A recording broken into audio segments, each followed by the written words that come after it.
Hey YouTube, just thought I'd fill you in on what I'm doing. Basically what you see here is all you need to finish wood. Here is some true oil. This is cooked linseed oil, and this will basically seal your wood and keep it looking good. Here is a Scotch-Brite pad, what you use to wash your dishes. Nothing fancy, and some sandpaper. This is 1500 grit, and I use 600 and 1500 to just give it a nice glossy finish. You can see it's still wet. I just finished one knife. I really like this stuff, guys. Before this I used to use super glue to seal my wood, which looked nice, but it got all over the place, and this is just a lot simpler to use. You just coat it once with a paper towel and wait for it to dry, coat it again, and do as many coats as you want, and then after that you just kind of sand it finished. And here is the one I did. You can see just how rich that color is on that wood. And this is padouk wood. Focus. And yeah, this is a cross-cut piece. I'll show you what I mean by cross-cut later if you guys don't know. And just a knife. It's kind of chubby. You can see how it looks different from this side. That nice shimmer. Also, for those of you guys who notice, it's a half tang, not a full tang. I'll explain why. This knife was originally going to be a friction folder, and originally this knife was also out to here, another inch or so. What happened is, on the heat treat, this blade cracked on me. I think I tried to do an edge quench and it just did not want to be edge quenched, I guess. I was using water as my quenchant, heat it up a little bit. And yeah, you can even see the holes that were drilled for the folder. And on this side as well. Also, so now you know the reason why it's shorter, because it cracked. And the reason why it's not a folder is because I could not drill these holes straight. I think I need a drill press, not a hand drill.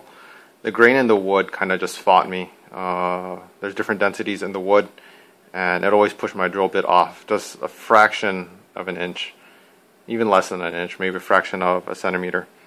And the pivot pins would not line up, so I could not get that to work. So maybe I'll fill these in with something, maybe put pins in here just to make it look like it's pin construction. It's not, it's just glued together. It'll be plenty strong. At least I think it'll be plenty strong. And if you were wondering what this piece is here, it's a piece of ash wood, and just took a nice bronze-ish finish.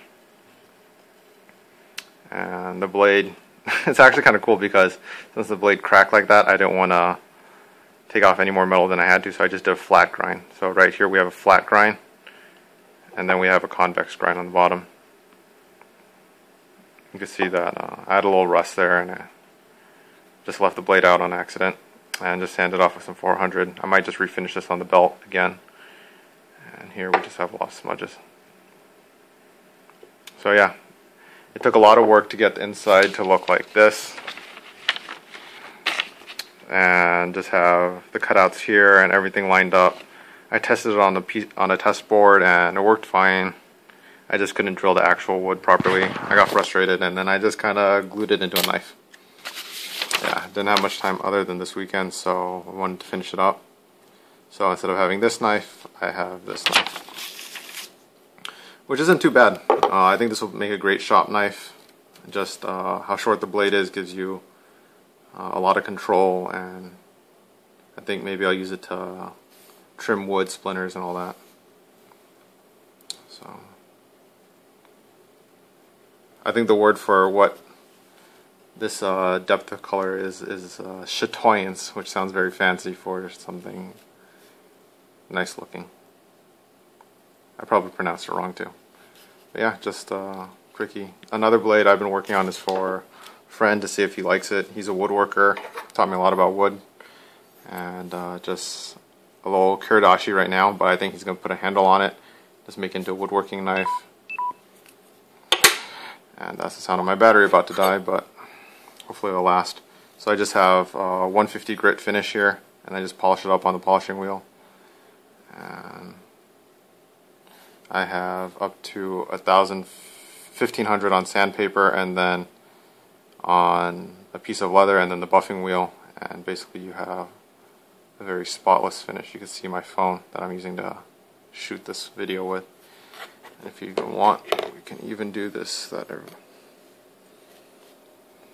Where is it? Focus camera. Focus. Right there. Keep out of the reach of children. Yeah.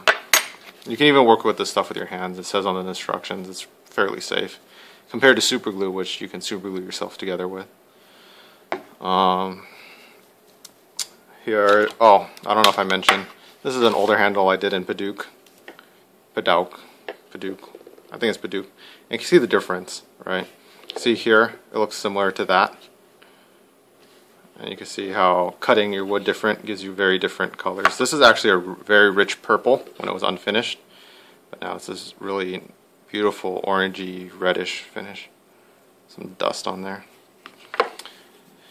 But anyways, I think that's it for the blades. If you're here for the blades, I guess now would be a time to tune out. But if you're here for the wood, here's a wood update. Yeah, so the wood that I got exploded and have a whole bunch now. Really beautiful stuff. Just real quick, here is the giant block of padouk I had before, and I did a cross cut here. So this is actually what I used on the knife. You can see how it looks before. It doesn't really look like much before, but then after you finish it, becomes really beautiful. So this block, if you have a 2x4, the grain structure is going this way. So you get a really darker color when you have a cross cut, and the grain is just straight like this, compared to when you have a horizontal cut going like this. So you can see there's very little detail here, but this will have a lot of that. You kind of see it there, just this bright glimmer. Let me see if the camera would focus. There we go. Be careful not to catch the shadow. And yeah. And then there's also another combination if you want some detail and some of that glimmer. You have this piece right here. Come on. Come on. Or what am I doing? This side's finished. So yeah. So you have the details of the grain and you have some of that glimmer.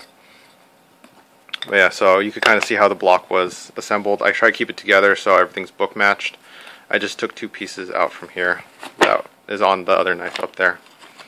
Have some supposedly figured walnut. I don't know if this is really nice figured stuff or not. There is some detail in there, but it's not anything extraordinary. This is one of my personal favorites. It's called Zircote, Z-I-R-C-O-T-E. I have another piece here that looks really nice. So here it is before, and here it is sawn in, and I think that'll look really nice on a knife. You've seen a lot of this before. Now it's just cut.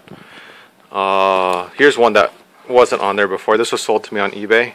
I was told this was ebony, but after I showed it to my woodworker friend, he told me this is something else. It's called Bois de Rose, and apparently it's fairly rare, or not rare, but maybe expensive. It is on the Gilmer Wood website, and has a nice purplish color, but as it ages it turns to this color. So depending on when you finish it and seal the wood, I think you could choose your color. Yeah, I just cross cut it. I'll probably sand it so I could choose whether I want it like this or like this later on. Using a bandsaw, guys, you really learn a lot about your wood that you're cutting. Some have really nice smells, like this one. It's called Cant for Burl. This is like a peppermint smell. When you cut it, it's like has some kind of like minty, like sharpness to it, and it smells really nice, guys. And it's really beautiful. My girl calls this the chicken pox wood. And I could see where she kind of gets that, but I think it's beautiful regardless. Can't really see the details of swirls on here. This is a burl. It's called cant for burl. I don't know if I mentioned that before. Kind of see it here. Let me get another piece in here. See all that detail? Just gets lost when you see that. But this will be how it looks after you finish it. I filled in this little defect here with super glue. So yeah, burls tend to have more defects. Here's a piece of that ebony that was sold to me. I mean, it looks like ebony from out here, but when I cut it open, it looked more like Bois de Rose. At least that's what my woodworker friend tells me. This is wenge wood. Have a lot of that. What else do I have here that's worth showing? Showed the tambouti. This actually smelled really bad. This smelled like burnt rubber as I was cutting it. This is the whatever that is. And you can see it has a really nice, beautiful pink color. You kind of lose that out here when it's just brownish. But before finished, it's pink. And I think if you finish this properly, you can keep that color. Cocobolo was actually pretty bad too. I've been told that this cocobolo, when you're sanding it, can produce allergic reactions. So, whoops, dropping wood. But yeah, you can see why it's so widely used. It's really heavy, and actually there's sawdust on there. I might want to wash my hands after this. Yeah, just that's what my current wood collection looks like. I have a little bit more that's not processed yet. Some smaller pieces of Babinga. Shopping the eBay box lots, they have a lot of just cheap end cutoffs that are too small for what they want. But for knives, I mean, a lot of this stuff works fine. I mean, even this ash looks fairly plain. Looks like the wood off a 2x4. But then when you finish it and put it into a handle like this,